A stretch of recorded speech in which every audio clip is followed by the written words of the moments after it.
नहीं लगाया गया है, ये बगिया ये जंगल बनाया गया है महुआ के पेड़ लगाकर। अब हमारे पूर्वज महुआ का ही पेड़ क्यों लगाते थे, वजह जानकर आप भी थोड़ा आश्चर्य में पड़ जाओगे। भाई साहब अभी हम घर पर बोर हो रहे थे तो हमने सोचा थोड़ा सा घूम आते हैं अपने गांव की तरफ, थोड़ा नदियों की तरफ, थोड़ा नदियों भी आप लोगों को दिखा दें। ये रहा अपना नदी और ये लोकेशन भी हमें तो अच्छा लगता है और हम जब भी थोड़ा सा टाइम पास नहीं होता है तो यहाँ पर हम घूमने चले जाते हैं। बस आप लोगों के माइंड क्या है, कैसा आप लोगों का विचार है वो नहीं पता। और आप लोगों को दिखा दें कि अभी तो यहाँ पर बैर वगैरह का, यहाँ पर ये पेड़ वगैरह काफ़ी सारा कट गया है, काफ़ी सारा बैर वगैरह काटा गया है और इधर फल भी रहा है। हमने आपको दिखाया था ना फली लगी हुई थी। अब पकने का सीज़न आ रहा है, जल्द ही आप लोगों को पका पकाया बैर मिलेगा यहाँ पर। कुछ पक भी रहे हैं, कुछ थोड़ा बहुत, और आगे भी पकेगा। तो बस यही है। और हाँ एक चीज़ और आप लोगों को बता दें भाई, ये किस चीज़ का पौधा है, ये वाला, ये है गूलर। और इसमें कहते हैं ना कि गूलर का फूल हमारे गांव में जब कभी कोई बहुत दिन के बाद दिखाई देता है, जल्दी दिखाई ना दे, गायब भी रहता है, तब क्या बोला जाता है, अरे यार तू तो गुलरी का फूल हो गया। मतलब कि एकदम गूलर का फूल दिखता ही नहीं है। और साइंस के हिसाब से गूलर का फूल फल के अंदर होता है और हमारे गांव की नदी के हिसाब से एकदम क्लियर और साफ़ होता है। ये जो देख रहे हो आप लोगों को लग रहा है मिट्टी, अरे यार ये पानी है, पानी के अंदर मिट्टी है। देखो कितना साफ़ कितना क्लियर जल है। और यहीं पर लोग नहाते थे पहले। हालांकि अब हम लोग यहाँ पर नदियों में नहीं नहाते, लेकिन अभी आप लोग देख लीजिए कितना स्वच्छ और कितना साफ़ है। तो कहने का मतलब ये है कि जब तक इंसान है तभी तक गंदगी है। इंसान ख़त्म, गंदगी ख़त्म, स्वच्छता स्टार्ट। हाँ ये काई वगैरह थोड़ा सा है, जो कि पौधे हैं थोड़ा सा पानी के अंदर। अब इनका तो अलग ही अट्रैक्शन है भाई। वहाँ पर एक बबूल का पेड़ हुआ करता था, उसके अंदर एक बाना था। बाना समझते हो ना, जो बबूल का थोड़ा सा अपने आप में बन जाता है कुछ अजीब सा, लकड़ियाँ वगैरह, उसको बाना बोलते हैं। अब ये किस चीज़ का पौधा है यार, फूल वगैरह इसमें काफ़ी सारे लगे हुए हैं।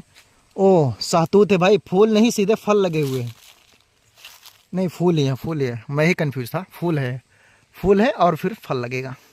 भाई ये देख लो नीला आसमान। भाई गांव में मुझे तो अगर पता है, मुझे सारी सुविधाएं मिल जाए तो मैं गांव से कहीं भी बाहर ही ना जाऊं। सारी सुविधाएं मिल जाएं, सारी सुविधाएं मतलब इंटरनेट अच्छा हो, लोकेशन अच्छा हो, पढ़ाई की व्यवस्था बच्चों के लिए अच्छी हो और स्वास्थ्य के लिए इलाज की व्यवस्था अच्छा हो, बस इतना हो जाए। बाकी गांव के जैसा स्वर्ग कहीं नहीं है। में कुछ ही चीज़ें हैं जो कि जीवन को थोड़ा कठिन बनाती हैं, टफ बनाती हैं। और कुछ ऐसी भी चीज़ें हैं जो कि गांव को सरलता और बेहतरीन बनाती हैं। अभी मैं आपको बता दूं कि गांव में जैसे कि शहर में कुछ अगर प्रॉब्लम्स आ गई, लॉकडाउन आ गया, तो शहर वालों का जीना हराम हो जाएगा। लेकिन गांव में घंटा फ़र्क नहीं पड़ता है, कोई फ़र्क नहीं पड़ता भाई। लॉकडाउन तुम 1 महीने लगा दो, 1.5 महीने लगा दो, 2 महीने लगा दो, गाँव के जीवन पर कोई इफ़ेक्ट नहीं पड़ने वाला है। यहाँ पर गेहूँ चावल हम लोगों के घर पे हो जाता है, खेत में हो जाता है। गेहूँ चावल ही मेन है। सब्जियाँ लोग उगा लेते हैं। और चाहिए क्या, कोई ब्रेड बिस्किट और ये क्या कहते हैं शुगर चीनी ना भी मिले तब भी काम चल जाएगा। मोस्ट इम्पोर्टेंट क्या है, दाल चावल सब्जी रोटी। और ये गांव में आसानी से मिल जाता है बगैर शहर में गए हुए। और शहर वालों के पास भी गांव से ही जाता है। तो मतलब गांव में अगर लॉकडाउन लग जाए तो गांव में घंटा फ़र्क नहीं पड़ेगा, कोई फ़र्क नहीं पड़ेगा। गांव वाले एकदम स्वस्थ और मस्त रहेंगे। रही बात इन लोकेशंस की, तो इस लोकेशंस पर मैं कई बार वीडियोज़ बना चुका हूँ, लेकिन बार बार मुझे यहाँ लोकेशंस पर आने पर एक अलग सा ही फील होता है और एक अलग सा ही अट्रैक्शन, एक लगाव होता है। क्योंकि यहीं पर भाई पूरा बचपन बीता है और अभी भी हमारा जवानी भी यहीं बीत रही है। अब जो आप समझो अभी 25-26 एज लगभग हो रही है अपनी, तो अभी भी यहाँ पर अट्रैक्टिव नज़ारे दिख रहे हैं। और वहाँ पर देख लीजिए बाबा जी बकरी चरा रहे हैं।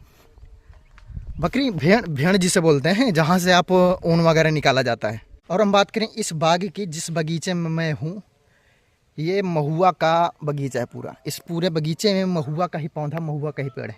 अब इसकी भी एक सीक्रेट बात है, जो महुआ के पेड़ ही क्यों है और ये लगाया गया है, ऐसा नहीं कि अपने आप जमा है, नहीं लगाया गया है। ये बगिया ये जंगल बनाया गया है महुआ के पेड़ लगाकर। अब हमारे पूर्वज महुआ का ही पेड़ क्यों लगाते थे, वजह जानकर आप भी थोड़ा आश्चर्य में पड़ जाओगे। वजह ये थी कि पहले गेहूं चावल उतना था नहीं, जो अनाज थे जो भी थे उनको अंग्रेज़ लोग भी भूखमरी के शिकार थे, तो वो लोग यहाँ से चुरा ले जाते थे, उठा ले जाते थे, सोना चांदी अनाज सब कुछ ले जाते थे। तो ऐसी परिस्थिति में जो यहाँ के निवासी हैं उनको इतना गरीब बना दिया जाता था कि आप लोग आक्रमण करने, विरोध करने के काबिल न रह जाओ। जब आपके पास उतनी क्षमता नहीं रहेगी कि आप अंग्रेज़ों का सामना कर सको, तो आप कैसे करोगे? मान लीजिए आप अगर घर में परिस्थिति गड़बड़ है, आपके खाने के वादे हैं, आप ऐसी परिस्थिति में देश की आज़ादी के बारे में सोचोगे? नहीं सोचोगे। बस यही प्लानिंग किया गया था और इसी वजह से सारे लोग गरीब थे।